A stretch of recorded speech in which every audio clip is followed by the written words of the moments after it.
Hello everyone and welcome back to Let's Play Shin Megami Tensei. So one thing I forgot to reference last episode is that there are some demons in this game that have attacks that will lower your level and make you lose a stat point. So Kazuya got hit worse off than Yuji did actually. He lost 3 levels, Yuji only lost 1. Not too much of a pain in the ass, just a minor annoyance I guess. If anyone's wondering, you can still summon demons that are higher level. So that salamander I have that's level 40 I can still use. You just can't recruit demons that are higher level or fuse, but you can still summon them if you have them through whatever means. So yeah, not too much to worry about. This NPC will actually kind of glitch out. Even with Orden's improvement patch, the fan translation patch for this game is still pretty glitchy, and as you can see, just kind of fucked with the whole menu there. So that's kind of a pain. All you need to do to fix that is just bring up a status menu and it'll fix itself. Yeah, anyways, we're back in this bar area because if you recall, Psycho Diver said he was gonna go here once he was freed, and we need his assistance. But, yeah, I do want to point out real quick though that if you don't like glitchy games, you might be better off with the iOS version of this game. Actually, overall in general, if you can play the iOS version, highly recommend you go that route, just because it's basically just a better version of this game, for one. Like those fog areas I referenced last episodes that are really annoying. Basically what they did with that is that you can still see in those areas, just not as far. So you can kind of see your surrounding areas, but you can't see far ahead, which makes going through those areas a lot less annoying, actually. Also, the translation overall is just a lot better than the one done here, and also is more in line with the actual official Megaton translations. So, yeah, if you can get the iOS version, get that one. And it's nice to just actually support the actual creators and whatnot.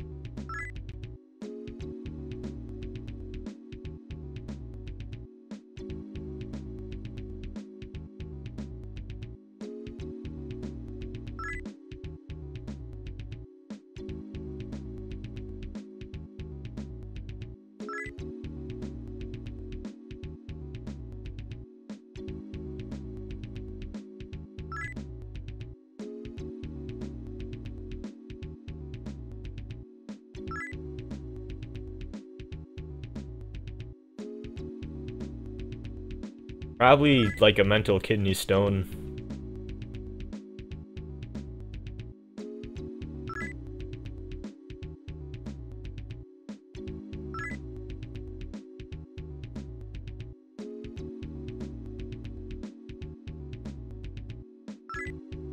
So let's go back there, but before we do that, we're gonna stop at Regs real quick, and we've come across enough gems just through enemy drops and treasure chests and whatnot that we are going to pick ourselves up an Undyne, which is like Salamander, a demon that we need for something later on. Real quick, let's just look at Undyne's stats. Actually, a pretty good demon.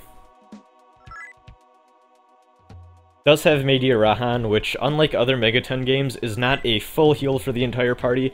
It heals a lot of HP, but it is not it does not bring everyone back up to full, sadly. But to be honest, this game is broken in so many other ways, we don't need a full party heal spell. Just be unfair at that point.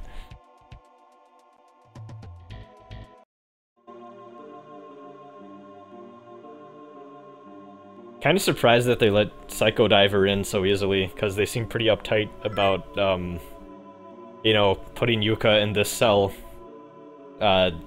on the second story, past, like, a hidden door in a fog area, but whatever. Probably handed them his little psycho diving business card.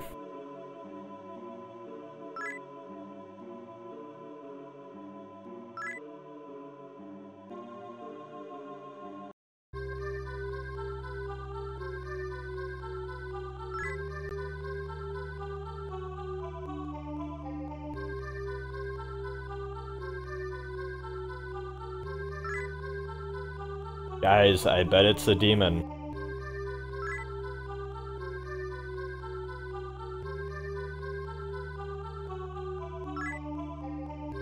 Jeez, now we're, astrally projecting? I don't know how the proper terminology for that is.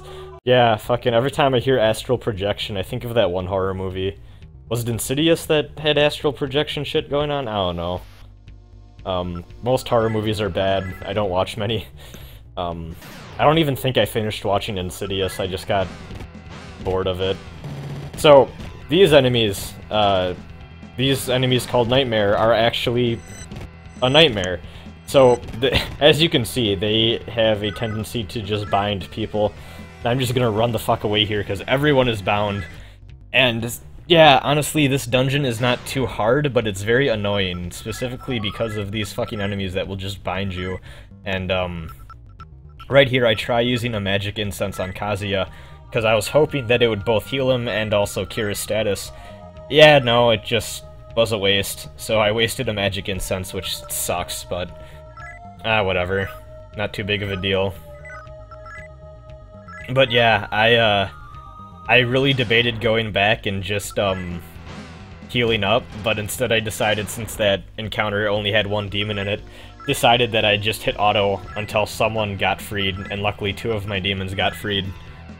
So half my party's free here. I decided to show this off because this encounter was rather interesting, because my 2 most useful party members are just completely useless here. Still bound.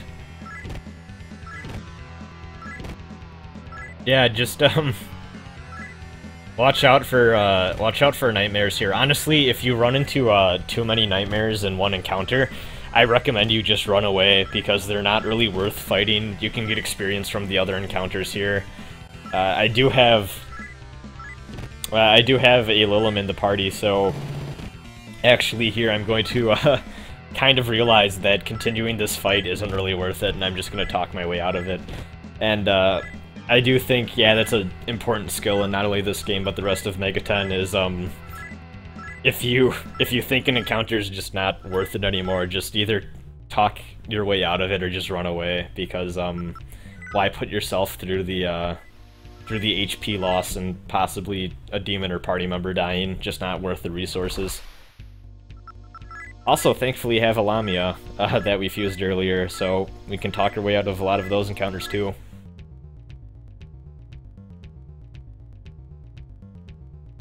Yeah, this dungeon's layout is kind of weird. You start out on kind of this exterior circle, and then you have to make your way to the center, which I guess thematically works out pretty neat, but kind of annoying to figure out where you need to go exactly. As you can see, there's a Apsaris there. If anyone wanted to do that Yoma fusion I showed off to get that salamander, to get the necessary element from Yoma fusion, you could probably pick up an Apsaris and fuse a Canary. Get an Aquans. Yeah, a neat little gimmick to this dungeon too is you go through these little rooms and they'll show off a memory from Yuka, and I think that's neat. I like this dungeon for that reason. I also enjoy, I guess this is something I don't really think about until like another playthrough or something, but they really got a lot of mileage out of this, I guess this dungeon tile set, with the dreamscape looking, weird, abstract walls and stuff. Used it at the start of the game, used it at the Diamond Realm, now you're using it here. I think this is actually the last time this shows up in the game. I could be wrong, but at least it's the last one that sticks out in my mind.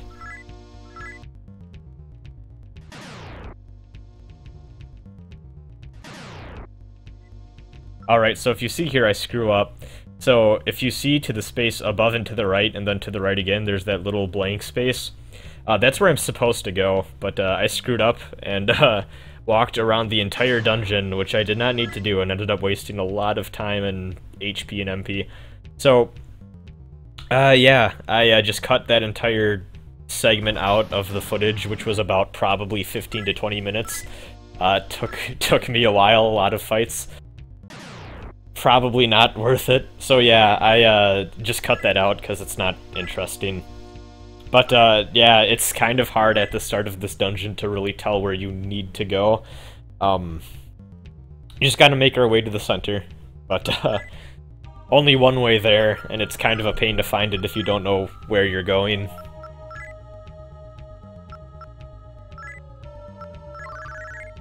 Keep everyone's HP up.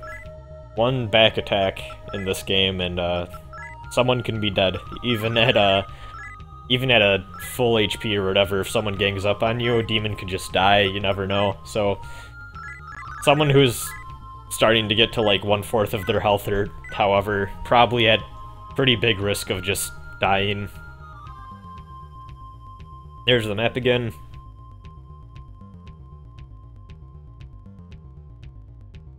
Just gonna keep making my way, and then fucking hate dead ends.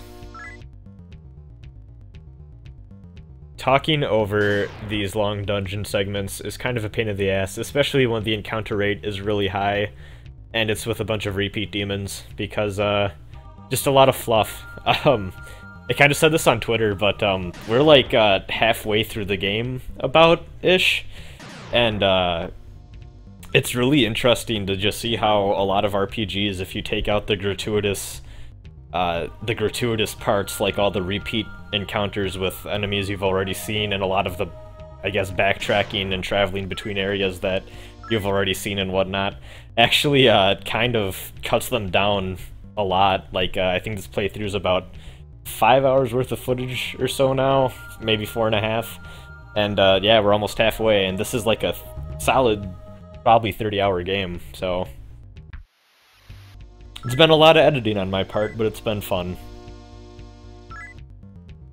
So, as you can see, that area looked like it was a dead end, but it was actually a teleporter to this part of the map. So, you need to go through a few of those to get to the center. Once you find your first one, I think the dungeon actually gets a lot easier once you get to this first blue part. And then the next part's gonna be red, and then there's another blue part, and then you're at the end. But once you get to this first blue part, the dungeon is a lot more easy to navigate, I think, just because there's less doors and pathways to go through and whatnot, and I think you just, overall, it's a lot easier to find where you need to be going.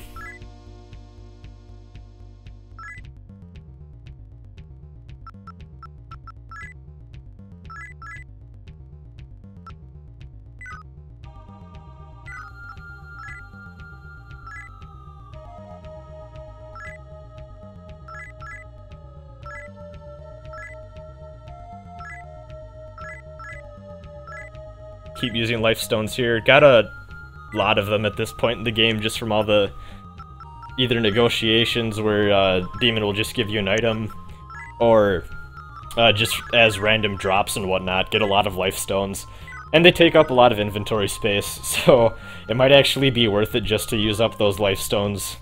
One, because you have a bunch of them lying around, and two, because they're just kind of hogging your inventory at this point. And also that way you save up MP that you can use for the boss, which is pretty important. And that's a dead end.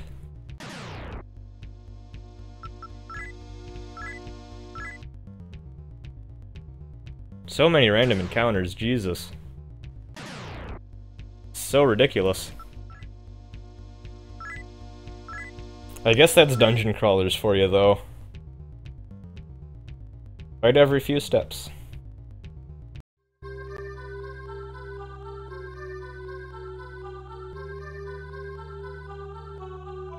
Remember that 30 years ago? Good times. That was all the way back in the 90s.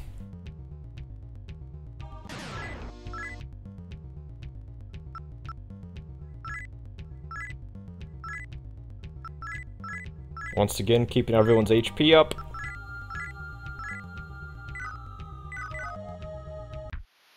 Almost to the next teleportation room, I think. Not there. And I don't think it's there.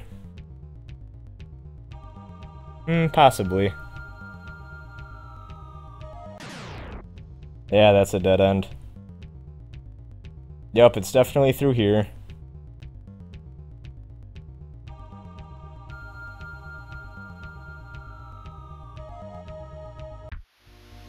Not only are the enemies here kind of obnoxious, but the layout of the dungeon is basically designed, I think, to make people waste time, which is annoying.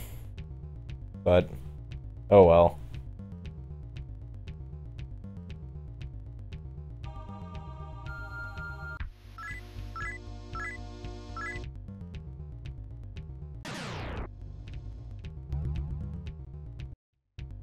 There we go. So now we're back in the red. Getting closer to the center though, not too long away from the end of the dungeon here.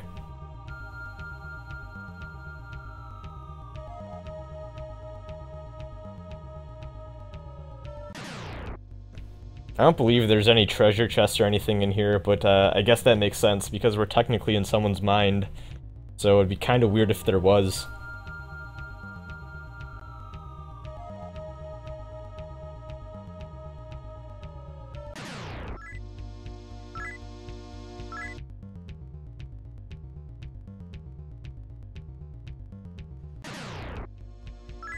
I find it very interesting that the translators went for, or translator rather, went for closed. I don't know if that's supposed to be mute. I think the official translations use mute, but yeah, having your magic closed off is kind of an interesting way of putting it.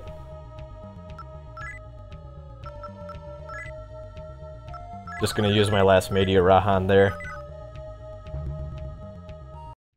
Undyne's not very good at physically attacking, really, but just gonna keep Undyne in the party for now, just because it's another body to have to absorb hits and whatnot.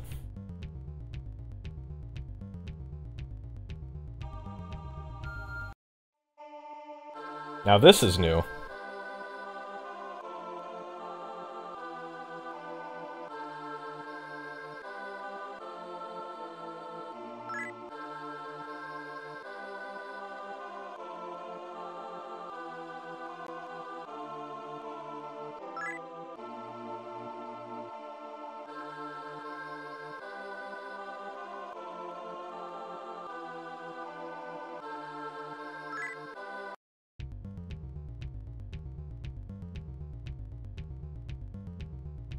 So the Yuko we know actually did not survive that nuclear explosion she saved us from, but was actually reincarnated and raised by the Messians. And they thought that she would be their Messiah, but I don't know if she wants to really do that. We'll have to ask her after we get this mental kidney stone out of the way. Alright, so here we go.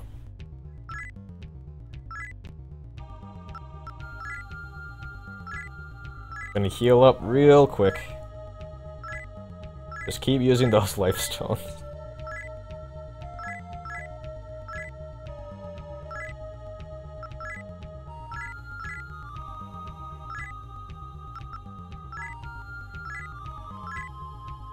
And everyone's pretty much good.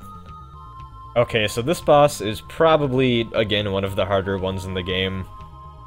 Can actually hit pretty hard, and they have a lot of spells that spells and attacks that will hit multiple party members, so make sure that you have a full party for the fight. I think that's a good idea.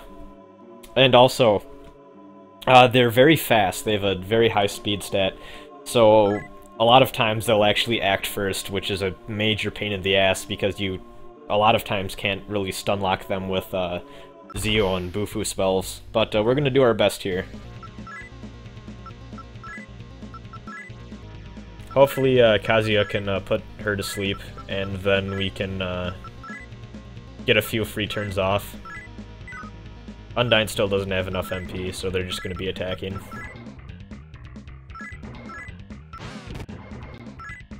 And, of course, Arachne also has Dormina, so sure enough, they can put us to sleep too.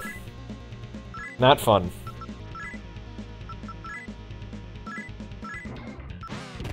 And she's gonna use it again, second turn in a row, just because she's a terrible, terrible boss that just wants to annoy the shit out of us.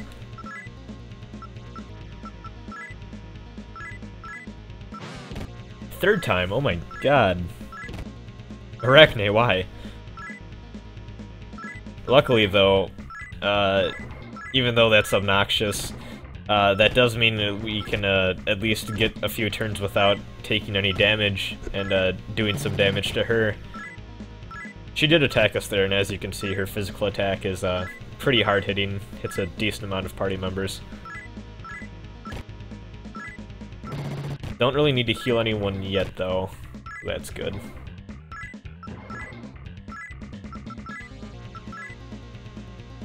I'm gonna keep using Rakukaja.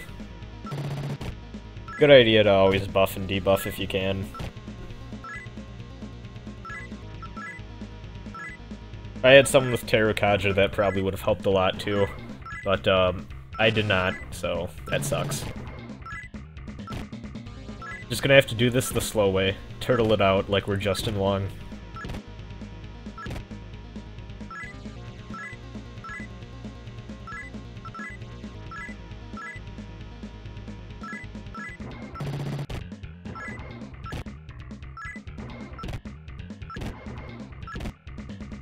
As you can see, because of Rakukaja not taking as much damage. Probably heal Undyne this turn though. One more attack and they're probably gonna die.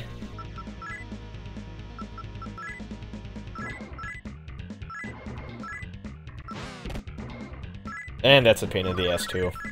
Fucking Marin Karen.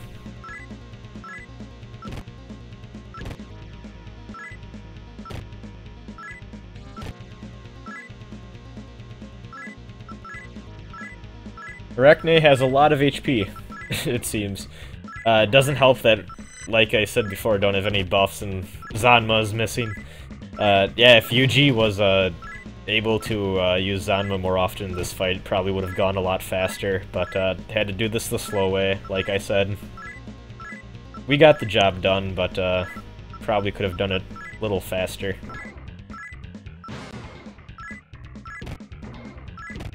People keep fucking falling asleep, too. Not fun. There we go. That wasn't too bad.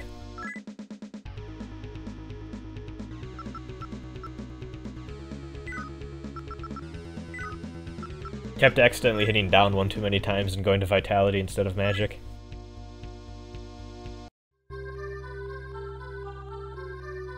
So, I really wish that the game would just warp you back to the entrance of the dungeon, or warp you out of the dungeon, but no, have to walk all the way back. And that is just terrible.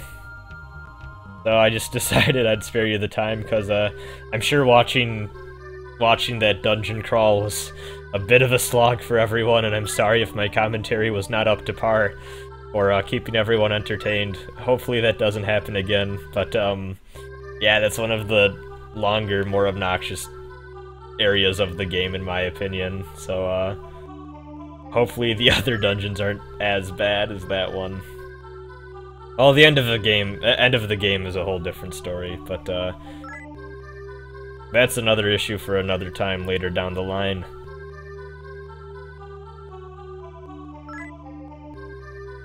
Aww. That's sweet.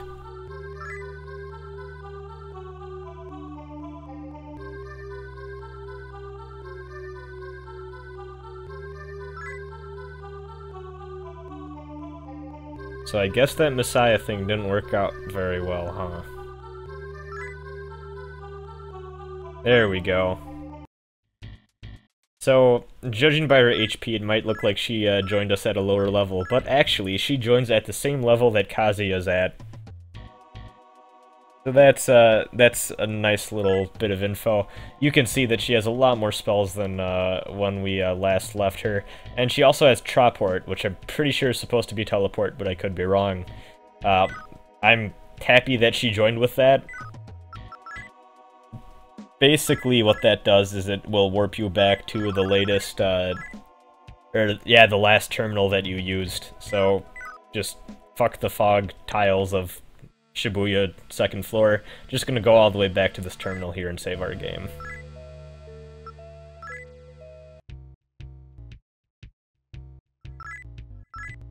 And that's gonna wrap it up for this episode of Let's Play Shin Megami Tensei. Only other loose end that we have going on right now is we should probably check out Roppongi, so we'll do that next time.